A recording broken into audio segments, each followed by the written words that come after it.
Man like troops, back again. About my blood clot, yang, all of that. Man came on the Cooligans and shut the thing down. Make sure you watch. If you don't, you're a ham roll blood. Ay, papi! Let's go. go. Let's go. Look at this. Welcome to another PREM show. How's Nutmeg doing? Look at that. Oh, he's moving a little bit, but he's snoring. Look at him. Can't disturb his sleep, okay? Just, you know, the silly comedian at home making noise. No, I'm not gonna bother him, okay? He's going over your girl like, yo, I'm not gonna lie. He's a little chatty when I go to sleep. You know what I mean? Look, I'll be honest. It'll be kind of better if it was just us two, you know? Maybe we should rethink us adopting him. You know, like, Okay. no. Look, how difficult is it to put a puppy on a leash? Really? Okay. Right? Can we return Christian to the breeder you got him from? Okay. Welcome everybody to the PREM show. We are the Cooligans. My name is Christian Polanco. Yay, I'm Alexis Guerreros. All right, we are your favorite stand-up comedians that host the funniest soccer show on Twitch. Okay. That's right. It's also the gulliest. All right. Yes. Luke Stergio said, wait, where's Colo Blanco? I know. Where's our mod right now? Bro, I feel naked on here. All right. Is he streaming instead of modding? I don't know. Modifying? What happens to this Twitch stream? Yes, welcome to the PREM show. We tape this show live on Twitch with our Twitch chat with an audience every Wednesday at 6 p.m. Eastern time. So if you're listening to this podcast, that is where, if you want to be part of the show, that's where you got to come through. Follow us on Twitch, twitch.tv/soccercooligans. And exciting news, we hit our 600 follower goal over the weekend. So thank you to everyone who follows us on here. We really Twitch has become like a really, really fun thing for us to do. You know, we're all stuck at home. We're trying to figure out what to do. We're trying to figure out how to, you know, still do some sort of comedy, still interact with people, still, like, you know, because as stand-up comics, we you know how much we love just being on stage and being like, hey, this guy gets it, and we get to do that. Hey, but what do you do? Where you from? We can do that here. We can do that here. Okay, it really fills that void that we have in our lives. So and by the way, shouts to Colo Blanco, who got here pretty late but got here anyway. Yes, he goes, I'm here and pants frantically. Okay. Yeah, gotta right. run or skirts frantically, whatever you're into. Or blouse frantically. Do whatever you want to do. Yo, one of the cool things for everyone listening, right? And thank you everyone who listens. Hey, don't forget to leave a 5-star review for our podcast, man. It's been a minute since we've gotten a bunch. Maybe we should start reading them on here. Oh, yeah, we can do that. Start showing them on here. But leave a funny review and we'll read it. We'll give you a shout out on the show. But the cool thing is that, like, for everyone listening, they're like, yo, it seems like they're having so much fun over on that Twitch stream. Yo, we is, dog. Where are you? Not we are. We is. No, we is. we gotta talk in Twitch, my G. Okay, it's a different language out here.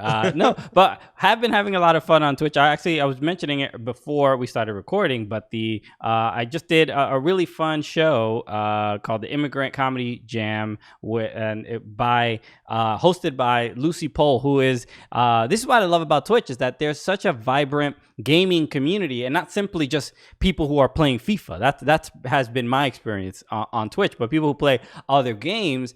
And right, if you think about it, there's 3 games, right? That's how I think of the world. There's the FIFA people. Yeah. There's the what is that? Call of Duty people. Yeah.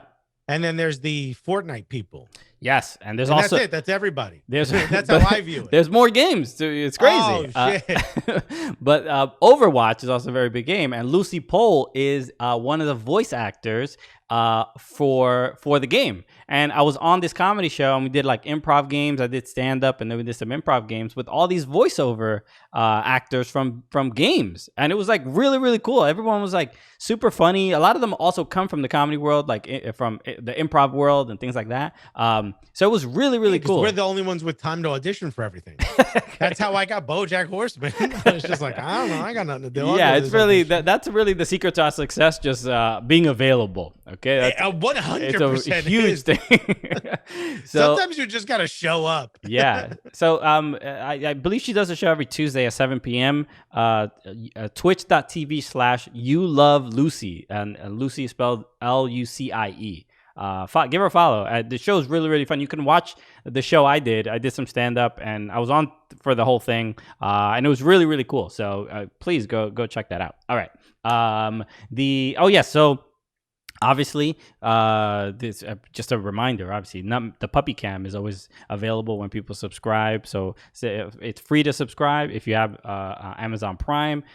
Subscribe to our Twitch channel, and we will go to the puppy Nutmeg. All right. I want to just start. Look, he is Look at him. He's preparing himself. He knows he's on camera now, boy. He's giving us a show. All right. Right. So I was mentioning that he got his he went to the groomer and he got his first cut, his first puppy cut. He got his nails done. Okay, he got the Matty, the petty. He did the a little shoulder rub, the little elbow in the shoulder. Okay, he's had a rough go. You know, it's been of his 5 months of existence. It's stressful, dude. You know, he came into a COVID world. You know, he doesn't know anything else. Okay, yeah. It's very stressful. So, but he did just get his puppy cut. So some people, it's hard to tell that there's much of a difference. So people listening, you're really missing out. You really got to get on this. Also, Morgan Tenza's out. She said goodbye because she said, Judy, her mom made chicken parm. So I'm out. Love y'all. Yeah, no, I get it. Enjoy. Well, no, don't leave before I show the puppy cut. So tell Judy not to take the chicken parm out the oven just yet. So Nutmeg. So this is the before photo. Okay. In the USA kit. Okay. This was obviously celebrating the U.S. Women's National Team. Looking very confident. Okay. And then this is after the cut. Tell me if you spot any differences. Not really. It just looks like you washed him. Well, he did get washed, but if you can the hair is fluffier. The hair is fluffier, less curly. Yeah. Or especially around his face. He just looks like a puffier version of him. So you can see his eyes more. You can see his eyes are like his snout is more defined. Correct. Yes, because that's what the hair that was blocking his eyesight was cut. So look at that. Fluff Meg. That's been the Morgan. Floofy. All right. Okay. Morgan stuck around for that. Floof Meg. Floof Meg is pretty dope. Okay, we have so many options for social handles for Nutmeg. So yeah. So if I sat here and showed pictures of a before and after for my haircut, no one would care. But because it's a puppy, everyone freaks out. Hey, it's impressive. What he did. Okay. Dog did nothing. He just stood there while he got his haircut. So so we're excited about today's show. We have a lot to discuss, and again, put it in the chat if there's anything you think that we should talk about. Do you want to start with where should we start? Champions League, Premier League, where to begin? Because or the Klopp interview, or the Lampard, video of him talking about Paul Pogba. I didn't see that. I put it in the Slack, Alexis. I haven't seen it recently. There's a lot to that we can go with. Let's talk about Champions League because that just happened. Yes, all right, let's do that. Okay, so some of the results today. The last one that just happened that I watched, Manchester United against PSG. We were just talking last week about how Manchester United they should just play all their games in the Champions League. Forget the Premier League; they're done with that league. But no, they got kind of rocked back into into reality. And I mean, PSG were pretty good here. The game was 1-1 for a long time. I think the highlights of this match happened in 60 seconds. Wait, what are you referring to? Whatchamacallit, the goal by Neymar and then Fred with the red card. Yes. Oh, well, I was going to mention Martial missing unbelievable chances. This game, Manchester United should have been leading, and the ball that I forgot who crossed it, but the ball was right in front of him. All he had to do was tap it in, and he skies it over the bar. He had a horrendous game. I mean, he had a pretty bad game with some really, really great chances. Who had a great one? Even Wan-Bissaka, who I consider one of the best defenders in the league right now, also had a bad match. Maguire continued to have a bad match. He's just had one long match. I mean, one long bad match. Like if you look at it, I don't think personally it just didn't feel like it felt like either they were really tired or they weren't prepared. And it's not like they haven't seen PSG. They played great against them previously. Okay. Sauce 1706. Thank you for the sub. Appreciate it. Let's go a quick nutmeg cam. With the head off the pillow thingy. For Sauce. Okay. he's getting his energy up. He'll be up and good to go real soon.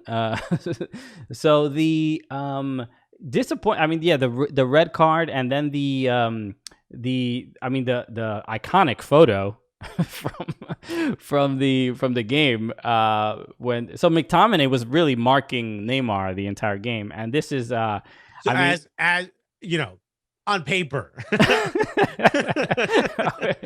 Neymar really wanted to mark him right back because this was a foul on McTominay, and then McTominay is beginning to step over, but he's like stepping backwards over Neymar, and then this happens. So pretty incredible.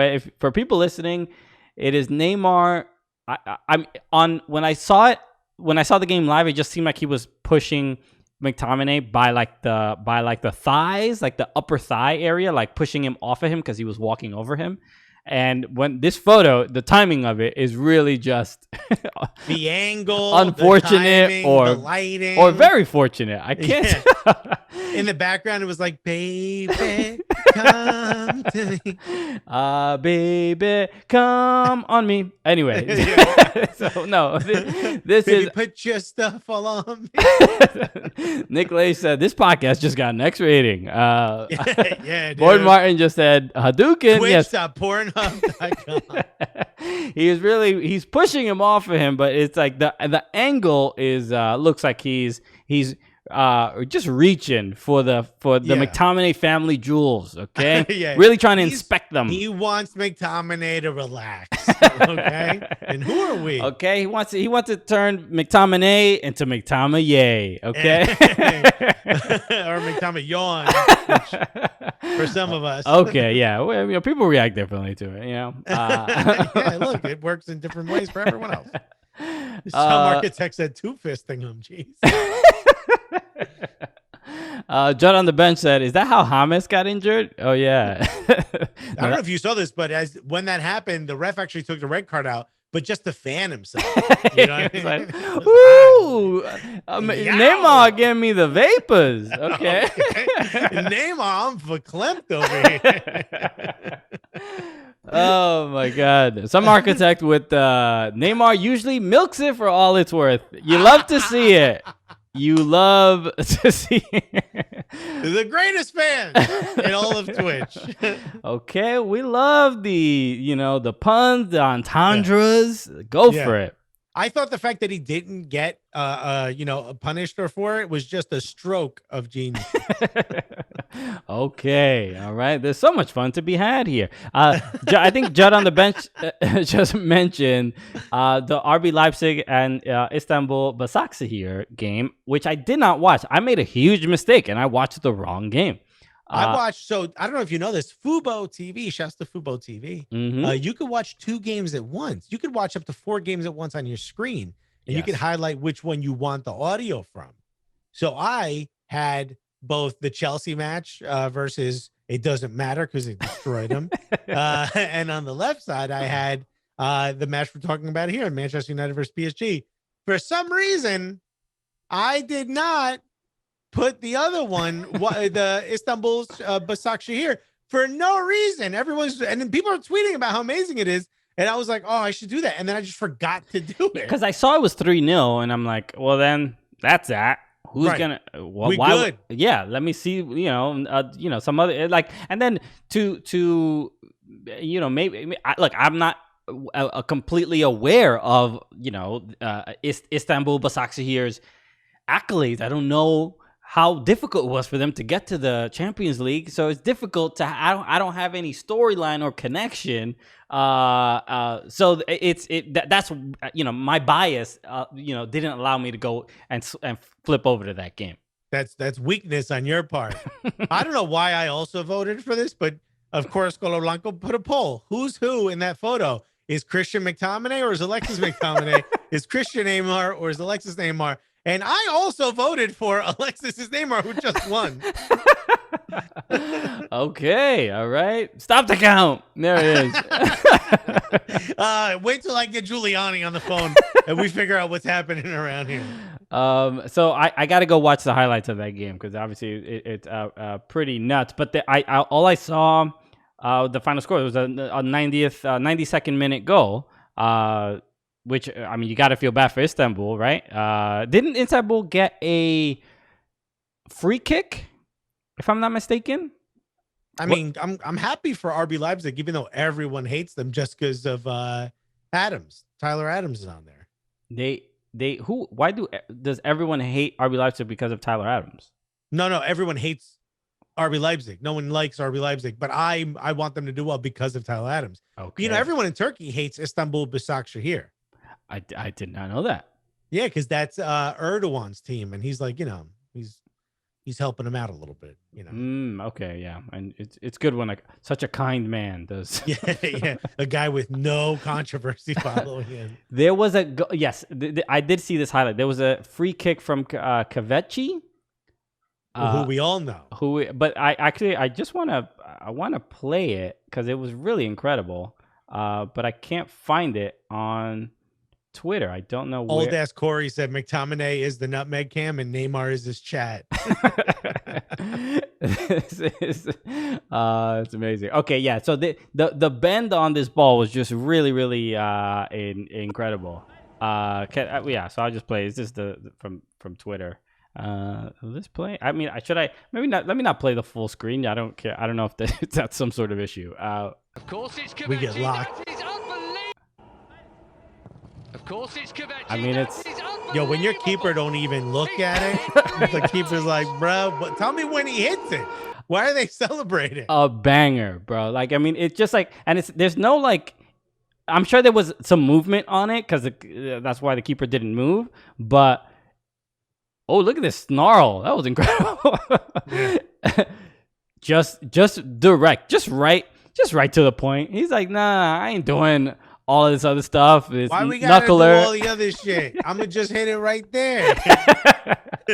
Just with an absolute brute force. But no, beautiful free kick. Ahmed Abdi said nobody likes RB because Red Bull skirted the rules to buy lower division, pump money until they reach UCL 50+1. No, I know why they hate him. One of my favorite things about when we were in Germany, which you have the Eintracht Frankfurt jersey behind you, and the Germany kit behind you as well. Correct. When we went to the Eintracht Frankfurt versus Bayern Munich, remember the match that Bayern lost 5-1 to Eintracht and ended up Kovac got fired. Kovacic? No, Kovac. Outside, they were selling fuck RBL or fuck RB scarves. Yes. The team's not playing. The team's not even playing. And they're like, no, even anywhere near it. You want to support this movement from in this game that has nothing to do with this team? But no, that in Germany, I mean, we were in Frankfurt and we were in Dusseldorf, and both cities were very clear on how they felt about RB Leipzig. Yeah, they don't leave anything to the imagination, much like Neymar. Luke Stergio said right to the point, which is what you said about the free kick, just like Neymar's fists. All right. Okay, the fist seems aggressive. Yeah, but that's what I love about Neymar is he's not a complex lover. You know what I mean? He gets right in. To the point. Chelsea did defeat Sevilla 4-0, which is kind of a surprise. Sevilla is this puzzling team where they dominate Europa League. They won like 7 of them, but then in Champions League they look like a Europa League team.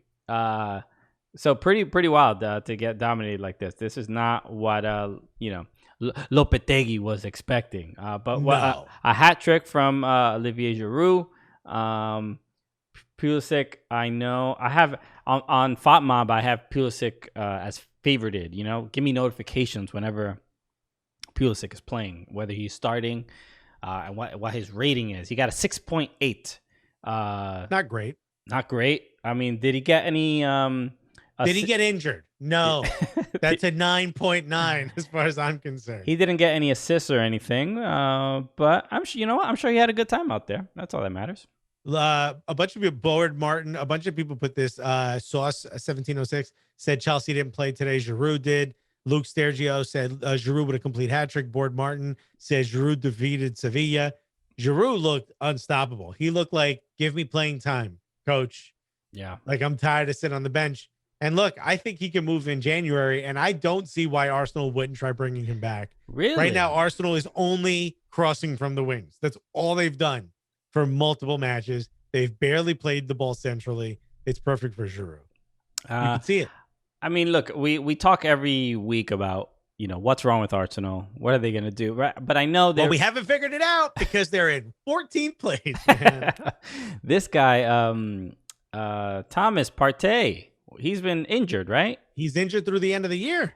Ooh, that's the one. You know, they haven't. Look, we won FA Cup without him. So can we win a couple matches in the Premier League without him? Yeah, I don't love this midfield for Arsenal. Well, I don't know. I'm a big Mikel Arteta fan, but I'm very frustrated because it's like, what are you doing with Ceballos? Why is Ceballos not playing as forward as he used to be?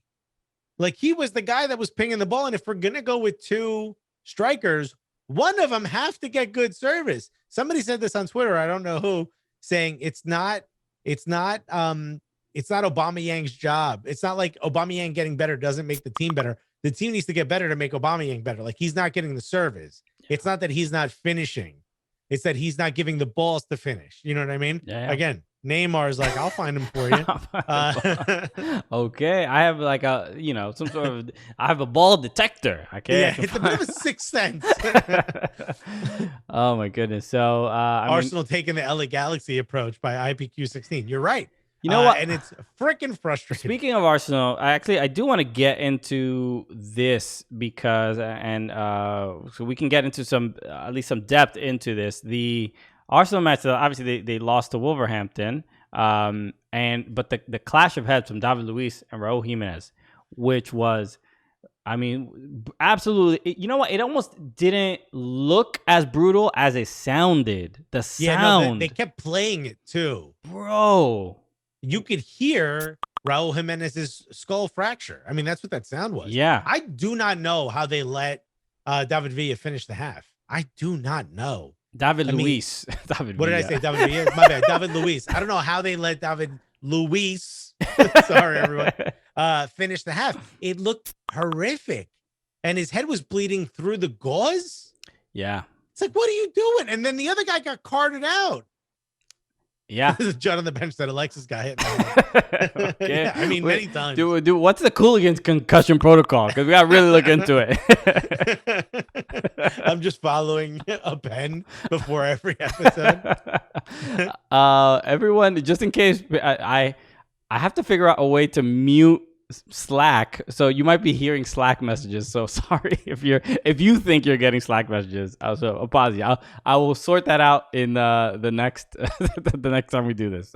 Anyway, but David Luiz continuing to play the game, and then he leaves at halftime because he basically was saying like it hurts for me to head the ball. The fact that he came back into the game, it has obviously caused an incredible stir because we knew. Everyone had a good idea that was probably a bad idea. And who's to blame? Is it the player? Obviously, the player just wants to play. Is it the coach? Is it the medical staff? No, the player's not going to say no. It's up to the coach to be like, yeah, no. The answer is no. You're not going back in. Yeah, really? It's just simply the coach to make that kind of. If the coach is listening to the medical team, why would he go against what they're saying? Here's why. And here's my answer to this, because I've been asked this before, because I've said this before. you're not just a coach, you're the manager. He actually got promoted from head coach to manager at the end of last season. Mm-hmm. He is now the manager. Your job is to manage the squad. That's a part of managing the squad. You take, like a college coach tells the parents when they're going out and they're trying to get the kids to agree to go to that school. They'll say, I'll take care of your son. It's similar to me in soccer. It's like, you're the coach. Your job is to make sure this kid doesn't come back missing a part of his skull. You know what I mean? Yeah. And yeah, I mean, I know David Luiz isn't necessarily a child, but that dude is, you're managing the squad. You're saying who goes in and who goes out. It's your job at that moment. You're the one who makes that final decision to look at the official, the medical staff and say, yo, what should we do? And if they're like, I think he could stay in, you got to make a gut check at that moment. Dude, if they're wrapping the dude's head, you know what I mean? And he couldn't stand up. You remember he had to go back on a knee. He couldn't stand up after it. It's like, and the other guy's getting carted out on a stretcher. It's not like David Luiz's knee hit him in the head. That was head to head. Yeah. If one dude's head fractured, the other dude can't be in the best condition. Yeah. I don't know, as a medical staff, as a coaching staff, as a teammate, I don't know how you hear that sound and like trust that the person's like, yeah, I'm good. No, what you talking about? Like just, you know what it reminded me of? I don't know have you ever played golf? Just regular golf? Yeah. Not like at a golf course, but like silly, like putty, like maybe have you ever been to like one of those like what are those, the putting, not the putting greens, like the driving range? No, I've range. never done that. All right, well, if you like I've played golf and I can't remember, but the main silly putty, hilarious. Yeah, have you ever played Golden Tee, dude? We just talked about something else. Mini golf. That's what I call it. Yeah, you're talking about mini golf. No, there's the ball, the thing that the driver, the big club. If you hit it right, there's a certain sound that comes out of it. It's like a boom. It's like a very specific sound. Like, like as soon as the thing is hit, you're just like, oh, like, yo, that dude hit it right at the perfect spot. That's exactly that sound. It's like everyone knew, like, like when you hit a home run with an aluminum bat. Yeah. It's like that. It's like sound. That perfect. Or like the other sound of my youth, like a dodgeball hitting the wall behind you. Boom. You know what I'm talking about? Mm-hmm. Like, you're like, oh, this dude's throwing hard. That's like, those sounds are innate. You know what I mean? Like, we know what those are. It's like being in the forest when you hear a twig break. You're like, oh no, I'm gonna die. You know what I mean? Dude, homie. Like, as soon as you heard those two heads come together. Yeah. Nick Lace just said, can we pay to watch Alexis play golf? Dude, I was good. I was a little dog leg. Alexis, I was pretty good. Alexis will not go play golf unless there's like corrupt politicians that he's trying to grease up, Yeah, I only did it to make deals, baby. I'm walking around with a cigar in my mouth. Yeah, you need the authentic experience, I made some pretty sketchy deals on golf courses, dude. They're great. The cart with the booze comes by, a couple of Bloody Marys for the squad. Yeah. Get them juiced up by hole 18. I got whatever the fuck I wanted. It was the best. Yep. I'm getting in game shape, all right? Put Yeah, that Gatorade away. Give me a damn daiquiri, bruh. Alexis doesn't use a golf cart. He uses a scooter. Hilarious. He's so funny. I'm like, boys, it's electric. Oh my goodness! Just leaving the tracks all over the course. I'm doing donuts. Oh my goodness! So just really, I hope Raul Jimenez. I know got surgery to repair a fracture. I don't know how serious it is. Wolverhampton. They said the team released a statement saying that he's comfortable, which freaked me out. Yeah, and maybe it's just some type of English to American style of writing translation, but comfortable made it seem like he was in really bad straits. You know what I mean? Yeah. And comfortable doesn't make it feel like he's great. You know what I mean? Mm-hmm. Comfortable make it seem like, hey. Yeah, because he was unconscious. He left unconscious. I mean, there was just it was scary, and it's like it is, especially for there aren't many Mexican players in the Premier League. Like Raul Jimenez is is like where Chicharito was when he went to Manchester. You know what I mean? He's that guy now. He's the face. The Wolves made a damn kit in the Mexican flag. I mean, he is Yeah. he is a superstar, and I know, I was seeing a lot of like our kind of our Mexican friends, and then just like Liga MX, like Twitter, and like it's sad. You feel bad already for him, but then to see how much he means to people, to see that. So hopefully he is back sooner than later. Golo Blanco said 2 months till he can go back to training minimum, which I would imagine it's more than that. The dude had surgery on his skull. Yeah. And it could be 6 months, if not more, with a helmet. All right.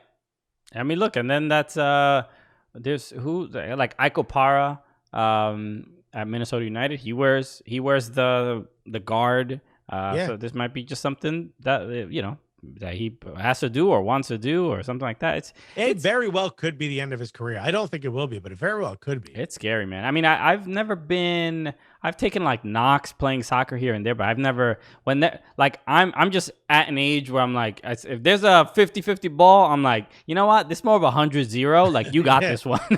You're patting the dude on the back as he's jumping for it. Good job, buddy. I'm like, I'm not risking anything. So that stuff is scary, man. Whatever. You see on Sunday League where like the guys are like, really jamming the ball with their forehead. They're like swinging their neck around. It's like, what are you trying to get signed, my G? Like, we're all doing this for a free beer at the pub that's on our shirt. Yeah. Okay. So Mike Wonder Luke says, Stergio, by the way, said drunk Alexis playing golf is content I want to see. And Alexis, is that what you're posting on your OnlyFans? Oh yeah, dude. And Punk Rock Dad 81 said Alexis playing golf in a tracksuit? ?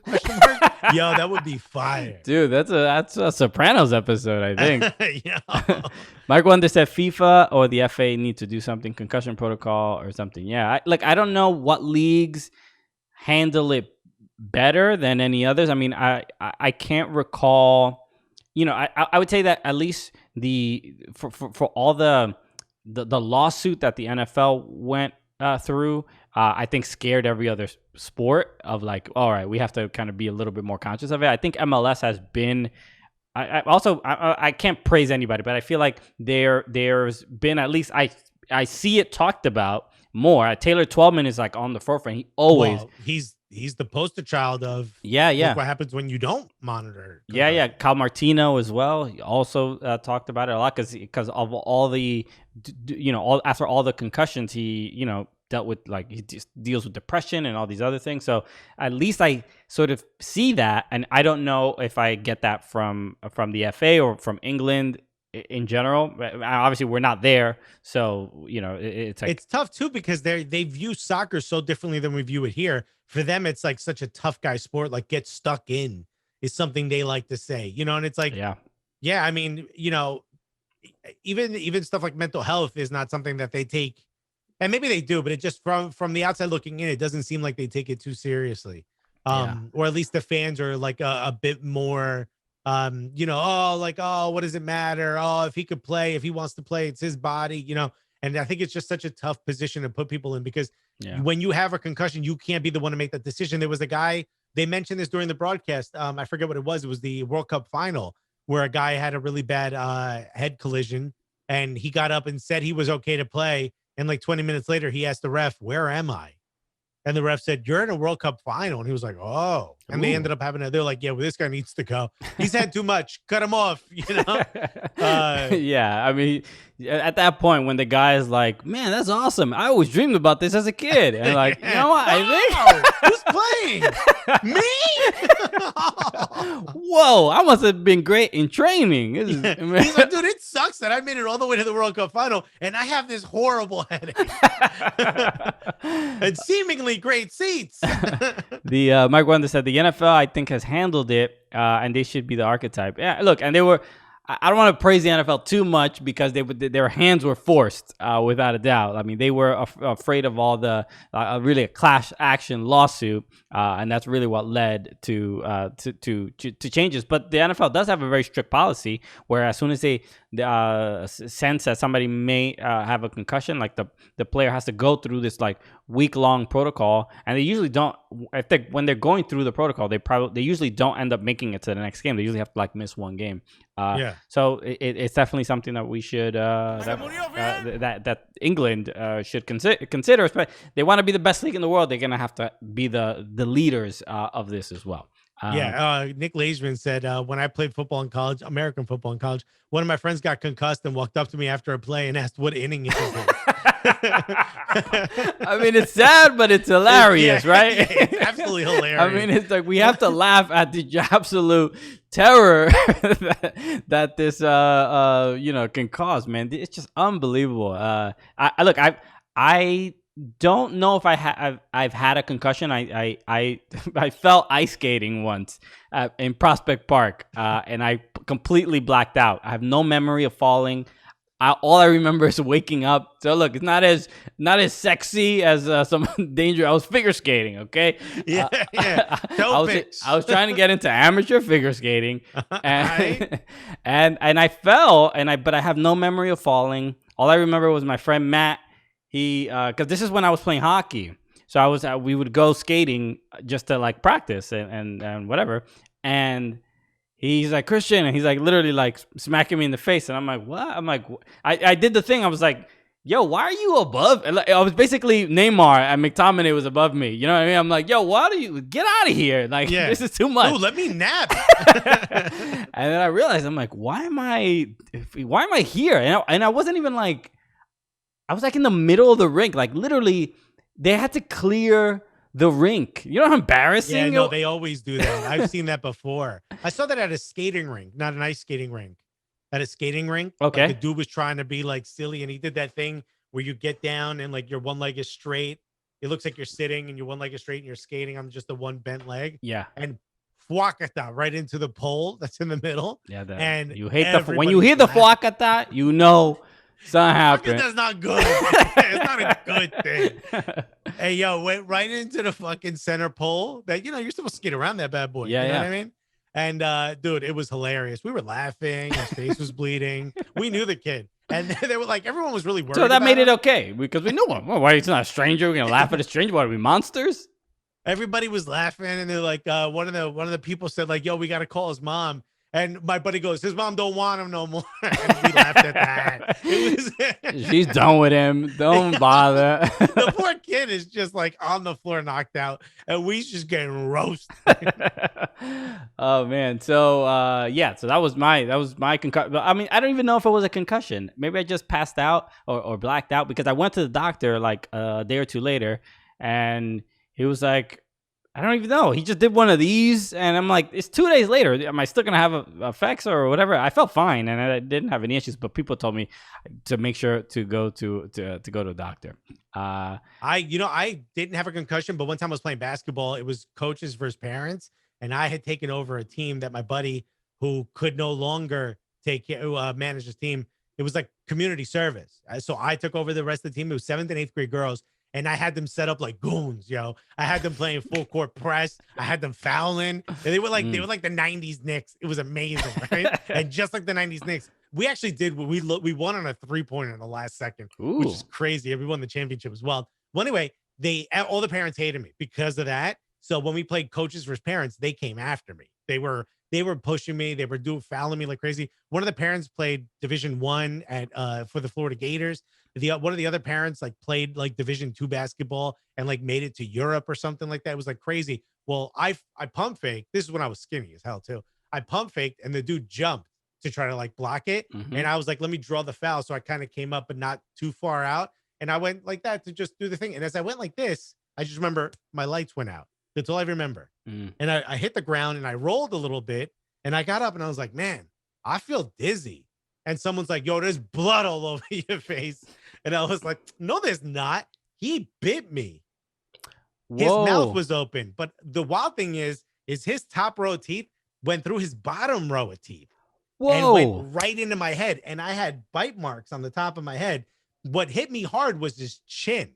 His chin hit me in the back of the head. But he was falling forward. He was jumping. He wanted to hit it so hard that he kind of was like going forward. And his top row of teeth went through his bottom lip into my head with such force that they went through his bottom lip, cleared, like clean, like blood everywhere and Whoa. into my head. It was sick, dude. There was blood everywhere. And my wife was like, at the time I was dating her, and she's like, you gotta get an AIDS test. You know, it was like, everyone's like, what? What do you think this dad's doing?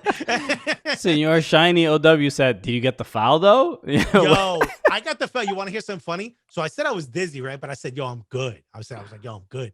And the ref's like, all right, 2 free throws, right? So bounce, bounce, bounce. I shoot one as hard as I possibly can because my arms felt weak, and airballed in front of the rim. And the ref was like, go to the hospital. Like, I couldn't even get the second one. That's a concussion symptom. Yeah, air balls at the free throw line. We got to. The ref was like, you're out of here, chief. It was great. I ended up having to get glue because they couldn't stitch because there was such small marks. So they glued the top of my head for like 2 weeks. It was great. Okay. Well, I mean, this is what you tune into, right? Premier League talk. And that explains why you can't remember anyone's name. Okay. We figured it out. Okay, yeah. So it's interesting. We talk about this stuff, and there's so many interesting stories and things in the chat of like people dealing with concussions. Lousy Human Value just said, I've seen a couple of head injuries up close that have terrified me for life. Specifically, a girl I played against in college that went in and out of consciousness until the ambulance arrived. Like this stuff, it's really, really terrifying. I mean, look, it just really shows you how fragile the human body is, even though we think we're invincible. All right, Christian. Be careful, boys and girls. Okay. Mike Wonder put, he got mankind, which I don't know what that means. I think it's a wrestling thing. Yeah, Mick Foley was what was it called? The thing that the mandible claw. That was his move. Remember, he would stick his he would take the sock puppet and put his hand in your mouth. It's really bad. So there's a comedian named Justy Dodge who did Gotham Comedy Live, which is a live TV show of stand-up. It was great. And her host was Mick Foley. Yeah. So Foley does stand-up. He stood off to the side. Well, he didn't really do stand-up. I mean, he does stand-up shows. I mean, got on stage. Whatever you want to call it.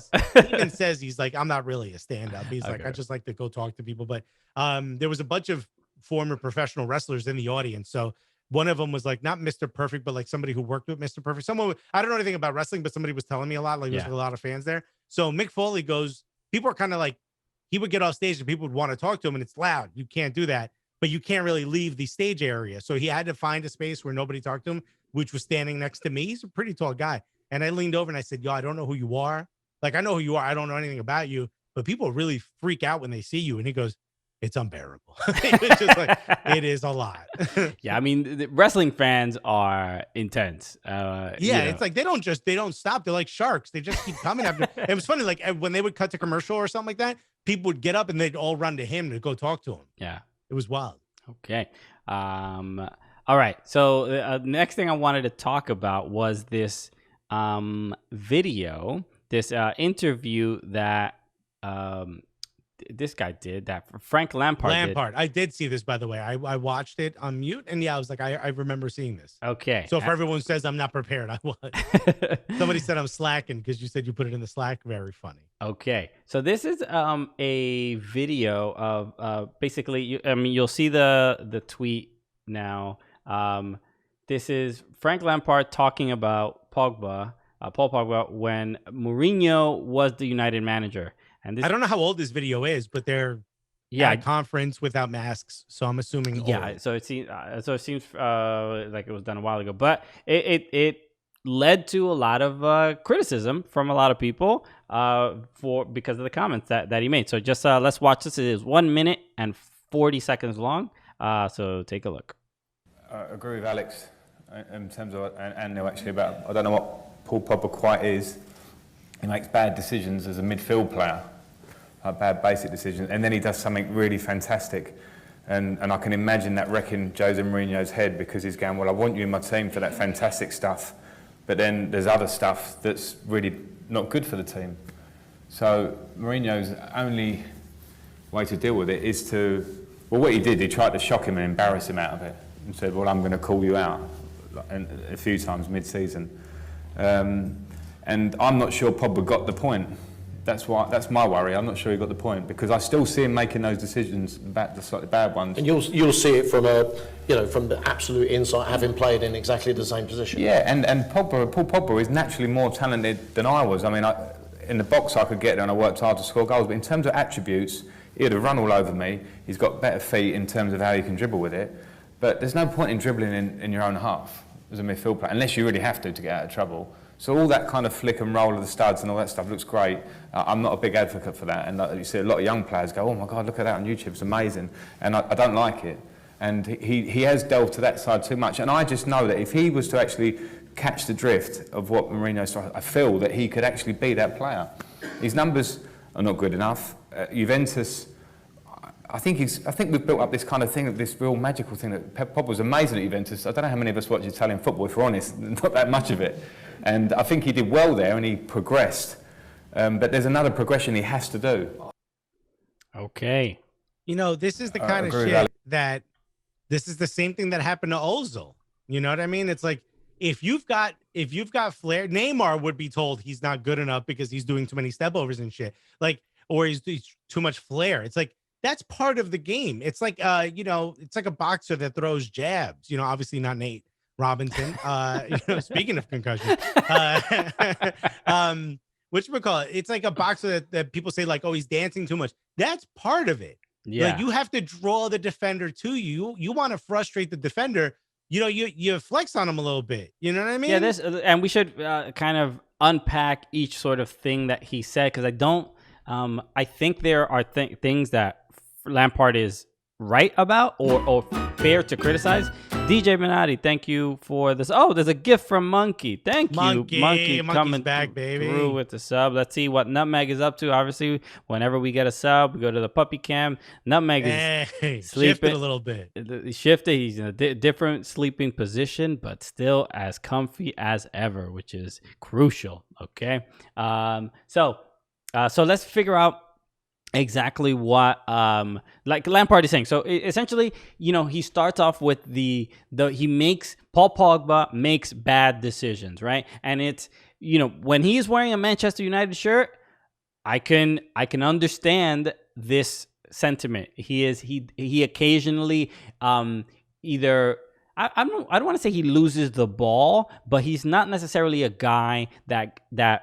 moves the ball forward as much as I think Manchester United expected. And that's been like, he's a great player. I think that when it comes to the stuff that he's saying, that Lampard is saying, as far as like speed, I think his defensive ability is incredible, and I don't think he gets enough credit for it. But my issue with his statement is look at the kids today, they watching YouTube and they think all this. I don't like all that stuff. Like, all right, now you sounding like a grandpa. You're not that's old. That's actually the only part I agree with him on. I don't agree with him on that. Everything else I disagree. And here's where I agree with him. I was talking to someone who's a coach, like a pretty big basketball coach in New York. And he was like, dude, the worst part is these kids come in here now, they want to shoot threes from half court because that's what the highlights of the Splash Brothers. You know what I mean? Like all that. So like they're trying to emulate the highlights more than they are the game. So I kind of understand where that's coming from, and I kind of understand and agree. I don't agree. The game of soccer isn't 90 minutes of perfection. The game of soccer is finding those moments. If it was 90 minutes of perfection, the scores would look like basketball. The scores would be 99-68 or whatever. Yeah. Like, again, Knicks were the ones with 68 in that scenario. But soccer is one of those things where, dude, it's like saying like, oh, the striker has too many missed shots.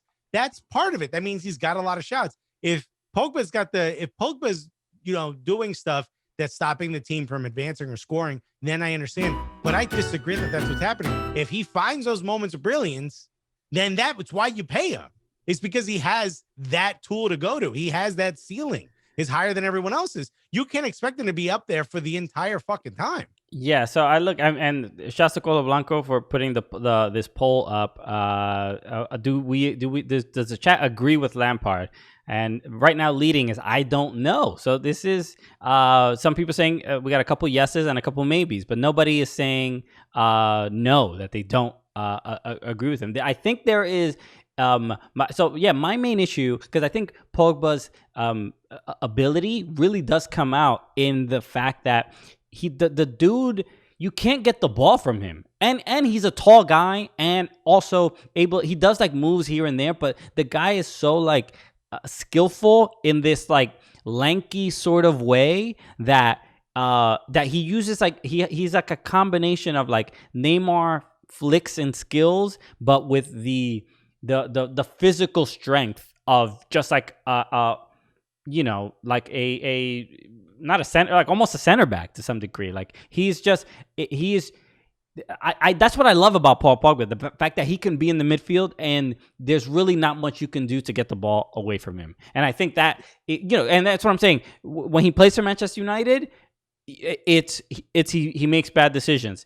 When he's winning World Cups with France, bro, I mean, the guy looks like a magician. So because they played to his strengths, dude. You can't. The problem is that he's on Manchester United and they want everyone to be Paul Scholes. It's not going to happen. You know, some people play differently. Ozil plays midfield differently. You know, this is the type of mentality that got Jordan Henderson to be player of the year.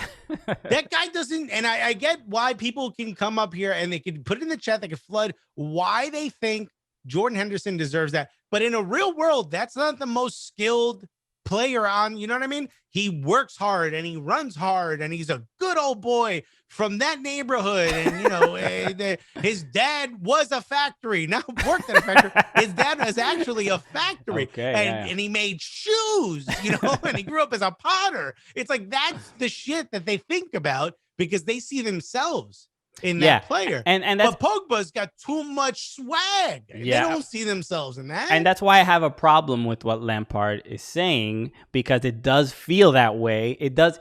I'm not saying that it is, you know, like some blatant bias or racism, but it does have that tinge of it of like, you know, they what these black people are dancing. The dancing makes me uncomfortable. That's what it is. You don't have to move your hips like that as a midfielder. And I don't think, by the way, I in no way, shape, or form, I don't think this is racist. Yeah, not at all. It's just, but the rhetoric is there. That's what I'm saying. It's anti different than what we know. And I don't want to say it's like anti-foreign or anything, because I know that that's way more of a heavy statement in a place like England. But it is different than like, that's not how we play the game here. Yeah. You know, you run straight and you put your head down, you know, it's like, that's what they want. It's like this idea. And it kind of gives me an idea as to why. And look, Chelsea's playing extremely well. Nothing against Chelsea. But it gives me an idea as to why players like Christian Pulisic and stuff are sort of, you know, well liked at a place like Chelsea with a manager like Lampard, and why Mason Mount is, because these guys are like, put your head down, punch in, punch out. Yeah. You know, someone like even like a Neymar or like a Gio Reyna even probably wouldn't get as much burn on Chelsea because he's like, hey, it's too much flash. Yeah. I love Judd on the bench. He just wrote, I don't like it. It's not right. Yeah, you can, you know, when you read, you can't read it any other way. So yeah. He lousy human Val said he clearly still makes bad decisions. Also, thanks for the penalty kisses, an Arsenal fan. That's right. Yes, thank you. Is Pogba too cool for Lampard? Is the poll? And I put yes. I mean, I think that's what it is. I think it's a similar saying of like, look, for 90 minutes, I want you to do all these things. And Pogba found a different way to sort of achieve the same thing. That's kind of how I feel, you know? He's more Brazilian than he is English.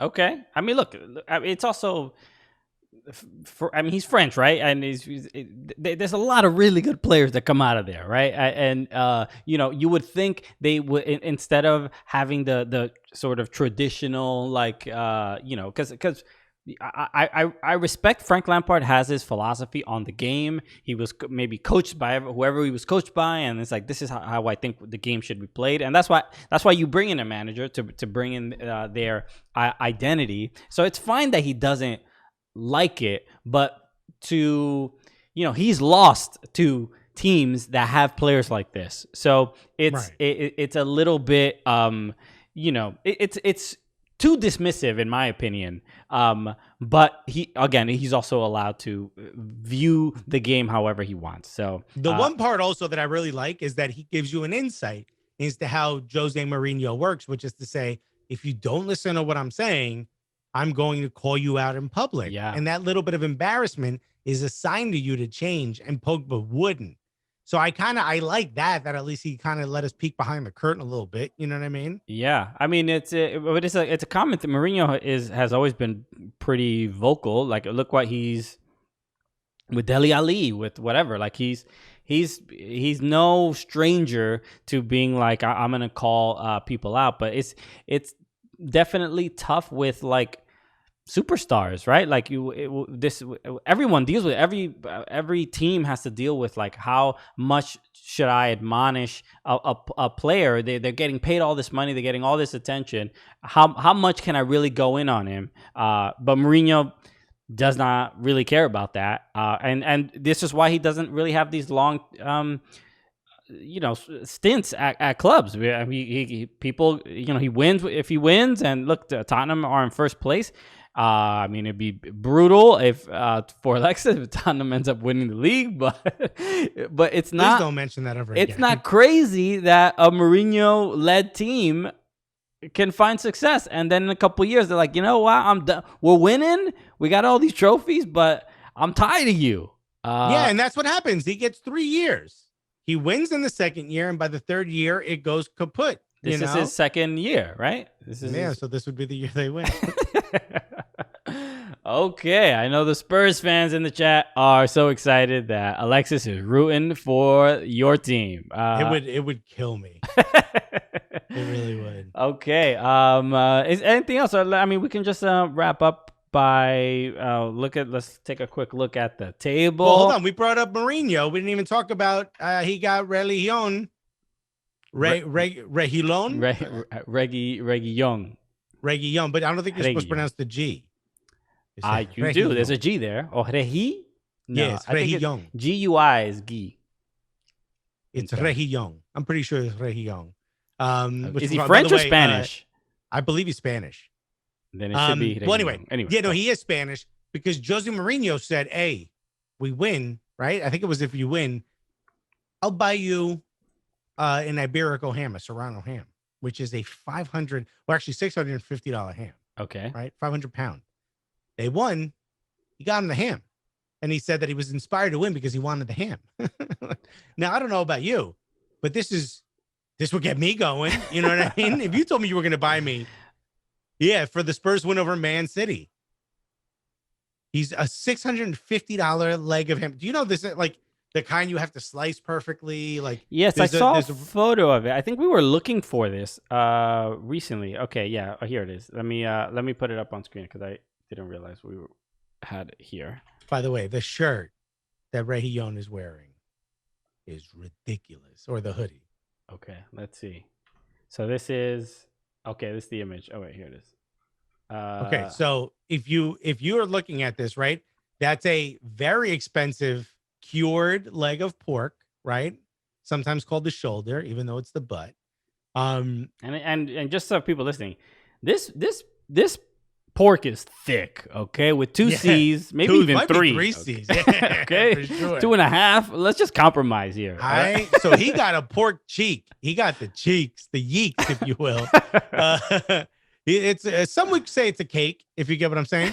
And by the way, if you're listening, the shirt, the hoodie that Reguilón is wearing says Moschino across the top, and it's got a teddy bear in what looks like Russian regalia. It's just so gaudy. I thought it was Roman, but it could be Russian. Maybe it's Roman. It is Italian, so maybe it is Roman. Yeah. But so the ham is being held by a very expensive holder. That thing right there is probably worth $200 or $300 on its own.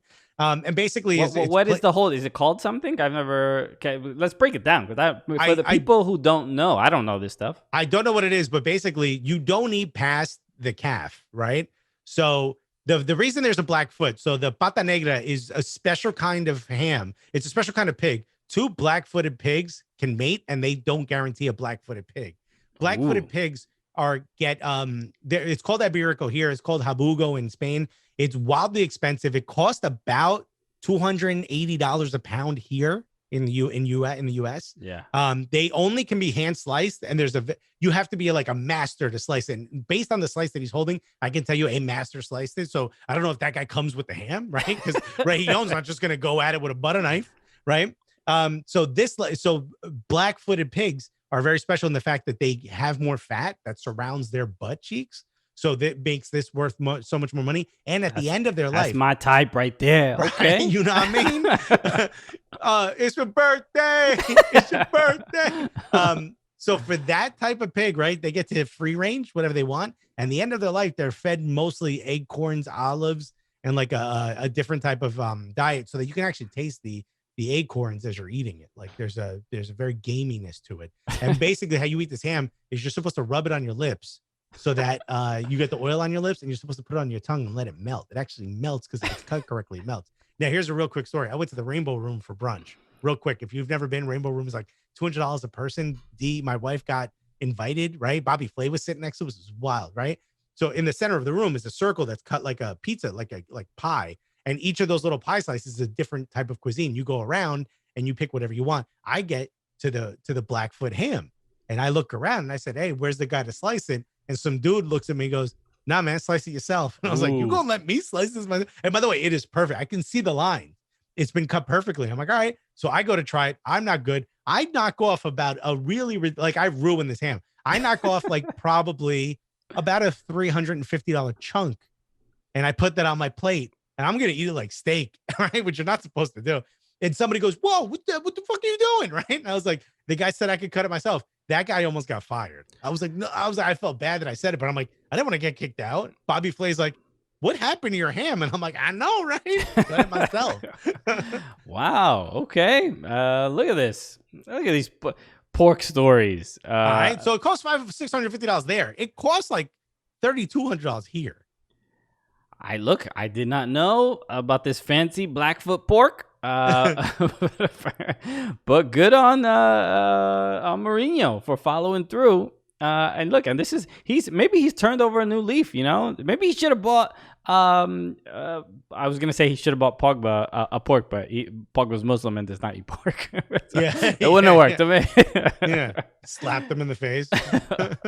Okay. We didn't get to the Klopp interview. Are we going too long? Should we keep going? Let us know in the chat.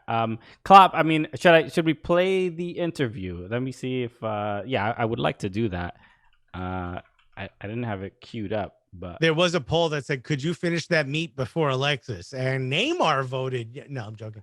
Okay, this the interview's 8 minutes, so there's we're not doing that. We're not doing that, but I'll go to it very quickly, just so people know exactly what we're talking about. This was on. While you're doing that, I'll mention this real quick because we're not going to go into it. But Marseille, Olympique de Marseille, the soccer team, has started their own rap label, OM Records. Okay, I'm intrigued. All right, so, I mean, can we drop bars? Is that what this is? We actually have a friend who's a part of it. You know, Devin Lowell. Yeah. Yeah. He's involved in it somehow. That's how I found out. In music, yeah. Yeah. Okay. So, dude, I mean, think about this, right? Clubs like Juventus are like, we're gonna be a fashion brand. Marseille's like, all right, we gonna drop battle bars, my G. Okay, in French. All right. Fuck your fashion ass brand. Yo, English is so 90s, bro. We're done with that. Yo, we just signed Lil Panenka. Oh yeah, put it in the chat. What's some good rap names for soccer rap names? Let's go. Right? No nutmeg right here. We got a dog. We got nutmeg. Yeah. Lil Panenka. Young Red Card.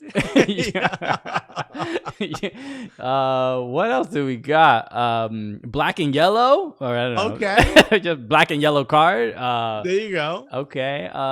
What do we got? Some architect, but this is a soccer show. Right? It's a soccer rap show, okay? We're pivoting. And we talk mostly pork, head trauma, and rap. We didn't even get to the Klopp interview. Yeah, the Klopp interview. We'll get people. I'll play it while people are coming up with some soccer rap names. We'll read them. We'll give you a shout out. So please. Well, let's not play the whole thing. We're not gonna play the whole thing. I'll just get to a couple some lines in here. Let's. This is already 2 minutes in. Let's see where he's at. Already Second half, we had no problems with that False anymore. nine. But second half, of course, we had some problems with That's energy. dope. So, and then we set a little bit deeper. And that's how the situation happened. But we had the situations around the goals we scored were brilliant. We were even never disallowed, but the situations were brilliant. Mo's goal was a brilliant goal. Sadio's header was outstanding. Okay, so obviously he is talking about the game against Brighton, right? Which is this game ended 1-1, and there was a controversial penalty. Really, that's really what it is. So I think the Lil PK, Uncle Tifo. Okay, I love these. Uncle Tifo is hilarious. Uncle Tifo is really good.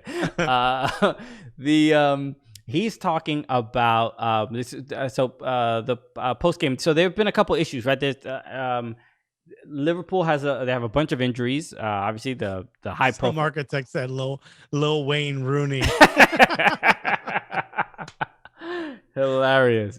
Wayne F. Rooney. Please say to Rooney. He basically the bulk of the interview and a lot of the controversy is really about him hoping him wanting more subs, right? It's like fixture congestion and dealing with all these injuries and wishing that Premier League still had 5 subs from during the lockdown. And he's right, but I don't know what the issue is, because he said 14 teams voted yes, and Brighton's manager was one of the was it Brighton? They played Brighton. Yeah, Brighton's manager was one of the people who voted no, because he thought it would give an advantage to the bigger clubs. Yeah, but he's like, it's about protecting the players. It's not just about the bigger clubs, and which I get both sides of it, but I'm with. Yeah, you Klopp wanted we had this conversation before. You want the 5 subs. I was saying the same thing about fairness, and I think it would be too imbalanced. But to Klopp's point about the protecting the players, I understand that. But the problem I have here is that and this is I'm just conjecture, but I'm speculating. I don't know, but I feel that Klopp would not be saying anything if his team was winning. They are not winning at the games that they would have won like last year. They're getting more draws, and it's frustrating. And this is why I feel is like the catalyst of these complaints. I think it's also because the Des Kelly was the interviewer. It seems like they're kind of going after Klopp a little more. Like they're not letting him be the happy-go-lucky, get away with saying something slightly disrespectful, but because it's Klopp, it's cool. He got a little like Des went after him, a little tiff. He was like kind of he was mad about the schedule, about the timing of the game. He said he felt that the game was too early, and he was mad at the broadcasters and basically the reporters, like, we don't decide when the games get played. Like you agree when like the times of the games, or the Premier League or the FA, then they sort all of that out. It's like, you don't be mad at us. He doesn't want to play early games during the week. Or no, I think he didn't want to play early games after a midweek game. Like he shouldn't. They shouldn't have to be the first game after already playing a midweek game. Look, imagine Klopp managed during the MLS's back tournament, 9 a.m. He just straight up duff. He would just punch the interviewer in the face. Why would you punch Jillian Sakovic? How dare you? She's America's sweetheart. So look, this is a sauce 1706, but 50 Sepp for Sepp Blatter. Big Daddy Wayne. Oh, that's a good one from Nick Lage. I love that one. Snoop Puggy Pogba? No, he put Snoop Pug. Uncle Tifo won the poll. Absolutely. Uncle Tifo's a good one. Okay, so that's pretty much it. Yeah, everybody. Let's take a last look at the Premier League table. A couple. Obviously, Tottenham is up there. They're up on goal differential. Liverpool's in second. The Everton lost to Leeds. Speaking of that game, Jack Harrison nearly scored like twice, 2-3 times. He was burning Everton up. Dude, he was looking good. He really was. But they ended up winning on just. I mean, it was just a great goal. Maybe some poor defending, but whatever. Everton had a couple chances, didn't put them away. It's unfortunate. Lucas Digne is out. He's gonna be out for a couple months. Seamus Coleman, like our outside backs are just. I think they're not used to that, playing that position. I think they have that guy Ben, I think Godfrey or something like that. And I think he's more of a center back. And I'm not exactly sure where he seems like a good player, but not. He's new to the team and doesn't know. I love this. Stumble Architect, Red Cardi B. I love it. There it is. I laughed. I was like, let me let Christian finish the sentence. But Red Cardi B is fucking amazing. Very, very good. Thank you. Especially if you know anything about Cardi B, she'll love that. Let's just say. Okay. Nick Leishman put too short Lanzini. That's just disrespectful to Lanzini. Okay. So that's pretty much it, everybody. Thanks again for tuning in. If you're listening to this podcast, again, we appreciate it. Leave a review on iTunes. And also, we do have, if you're watching on Twitch, you can see the new Cooligans scarf that is available right now on onthevolleyapparel.com. Go pick one up. Go to onthevolleyapparel.com/Cooligans and pick up a scarf. It's right there in the chat as well. It is. And don't forget the patch as well. Pick up a patch while you're there as well for Daryl. That's right. I will do that as well. And I mean, I don't know if we haven't really mentioned. I think we mentioned it when it was at 500. So obviously the patch for Daryl Grove that we are part of making we literally working with Daryl's wife with Taylor from Total Soccer Show on the Volley Just Apparel. had a baby. Just had a baby. Congrats to congratulations, Taylor, Taylor and Margaret. Yeah. There's a new baby around, the baby girl. We're excited about it. So congrats to them. So Revy Rockwell, double R. You love it. Rolls Royce right there. Oh, I gotta get her a Rolls Royce chain. Okay, yeah, that's in Alexis's budget now. Yeah, I mean, it's gonna be a fake one, you know. Kid, don't worry, you'll turn green. Let me get the link for that, and that's as well. But it's amazing. We've had over 1,000 pre-orders. 1,100. The last number I heard was 1,092 patches. Incredible. And we can't stress enough how all of that money goes to Shannon O'Neill, Daryl's wife. All of that money, all of it. Yes, to help cover the medical bills for Daryl. And obviously we love and miss Daryl, and we're just trying to do something. And don't think about the URL that says Cooligans OTVA collab Racerback tank it's top. definitely the patch. It was just the link is up, and it was too late to change. Too many people. Honestly, we thought we only planned for 300. We did not expect that much support. 300 is still a lot, and it still raises a lot of money. But this has just been breathtaking. It's so cool. So pick one up. And if you've already bought one, or maybe you can't afford one, and that's fine. We completely understand. Just do me a favor, share it, send it to your friends, text your friends, or just post it on your social media. Ask some people to share it out. Do whatever you can to help get the word out, because there's a lot of TSS fans and there's a lot of Cooligans fans who probably don't know about this patch yet. And there's a lot of people who maybe they're, Richmond Kickers fans or something of that nature, Wolverhampton fans that need to know about it. Golo Blanco said, Racerback tank top, put it on Alexis. Again, only on a golf course, and you got to go to my OnlyFans.